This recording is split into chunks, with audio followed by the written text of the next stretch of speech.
In 1981, I was actually arrested for smuggling illegal contraband into the Soviet Union, which was Bibles. Was not able to return until 1986. And at that time, of course, perestroika, glasnost, a lot of the changes were taking place at that time. We not only were able to bring the Bibles, but then it really opened up after a couple years of speaking in some of the crusades all throughout Russia. I partnered with Campus Crusade for Christ and a number of different organizations. We did some youth leadership conferences here. But I began to see a skepticism grow. So we switched gears a little bit. We decided not to just speak about Christ, but to show by our actions. And I met the Metropole, or the highest ranking bishop of the Orthodox Church in Leningrad at the time, and he challenged me. He said, don't just talk about and come here and talk about God, but show us. And he took me to a baby hospital not far from his cathedral, and I saw desperately sick babies. And one of the reasons they were suffering so was because they only had 7 needles they had been rewashing. And they had accidentally spread AIDS and hepatitis among these babies. I mean, it was a tragedy. And this got to me deeply. And I said, you know, I will never come to Russia again without bringing medicine. And so here we are years later, since that time in 1992, every trip bringing medicine and trying to help kids in need. We responded to that request at this particular baby hospital by bringing a youth team just a few months later with about $120,000 worth of medicine. When we came, we had 7,000 needles and syringes. We had antibiotics. We had all kinds of medicines that they badly needed. And when we saw the result, you know, of the doctors crying and the nurses crying, saying, this is like Christmas for us. This is the greatest dream. And you will literally save the lives of babies. You know, I remember the head doctor thanking our young people who had brought this medicine. And she said, first of all, she said, I'm so amazed that American teenagers would care about Russian babies. And then she said, I want you to know, not only have you encouraged our staff, but you've literally saved the lives of babies. Well, some of our kids were 14, 15, 16 years old, you know, and had this incredible impact. And my commitment was that we were going to bring medicine to kids in need. And that's how Hope for Kids began to grow as we've gone into other nations now. And we always bring medicine. We always bring teams of people who can do drama and puppets and music to bring joy to the kids. We try to meet a lot of those physical needs. And then, of course, we believe that shows our love for Christ in a greater way, you know, not just saying, but actually doing. I really connected with this little girl. She didn't have really any hair, and her name was Nastya. And the nurse told us that she doesn't have any family. Tom had me take a picture with her, and she kind of warmed up to me, and she just sat in my lap and colored the whole time, and she didn't want us to go, and it was just really, really hard. And if I could give half of the love that I get, it would just be just incredible.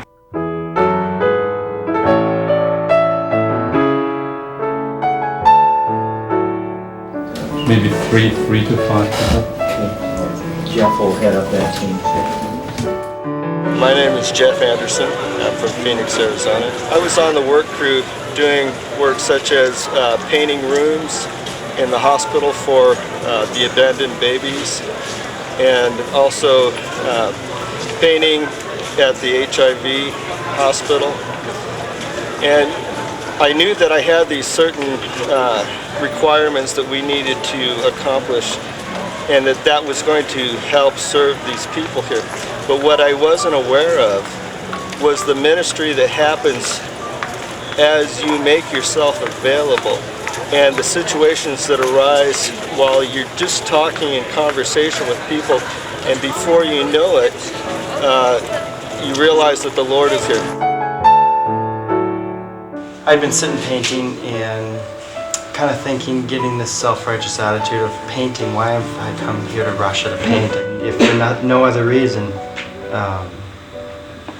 that I've come is to paint those rooms and to show her that by me painting those rooms is showing her that God loves her. What more could I ask for? You know, the first time I came to Russia in 1973, it was for the adventure, the chance to smuggle Bibles and bring them to believers that were being persecuted for their beliefs, that were being restricted. Some were in prison, some were even killed for their beliefs. There you go. Now it's time to say goodbye, folks. But you know, people, they think of things, oh yeah, the Christmas boy. On top of all this, folks, Steve wrote a book, and then he made it into a play called The Christmas Boy. And he made sure I knew it was The Christmas Boy. And this kid was all alone in the woods on a cabin. He went to town, and he has quite an experience. You'll love the book. You'll love the play. We're going to try to get it going at different places. So that's something that's coming up too. And you just saw some pictures of some of the drawings that Steve did. I mean, the guy is an artist all the way. And so now I'll go back to the end of the show, and I'm going to explain. I call it the Christian test. These verses that are going to roll here in a minute, write them down. If you read them and you say, I agree with that, I believe that, you just tell them. You say, Jesus, God, I believe that. I believe it. And I can't tell you how many people that said, yeah, I believe that. And then they say, would you come into my life? I just want you. There's a point there that you got to have, folks. I was a drunk and everything, and I went to confirmation in Sunday school, and I would have made it.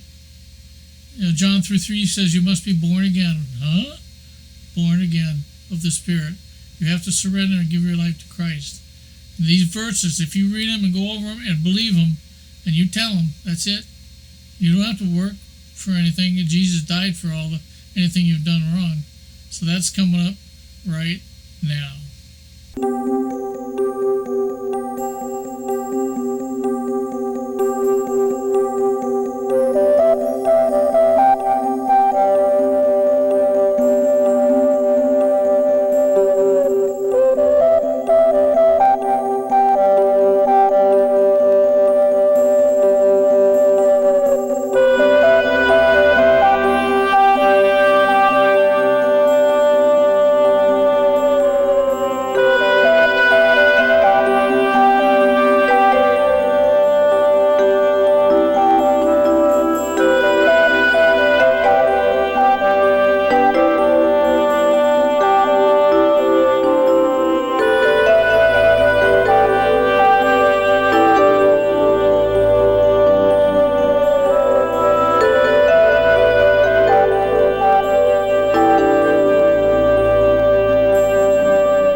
Thanks for watching, folks.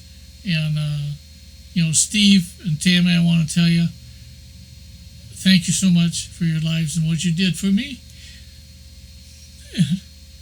And I hope you enjoy the show. And would you pray for Steve? God can still do miracles. That's what I'm still praying for. And they just have done a wonderful job for the Lord and helping us. And thank you. Thank you so much. We'll see you next week.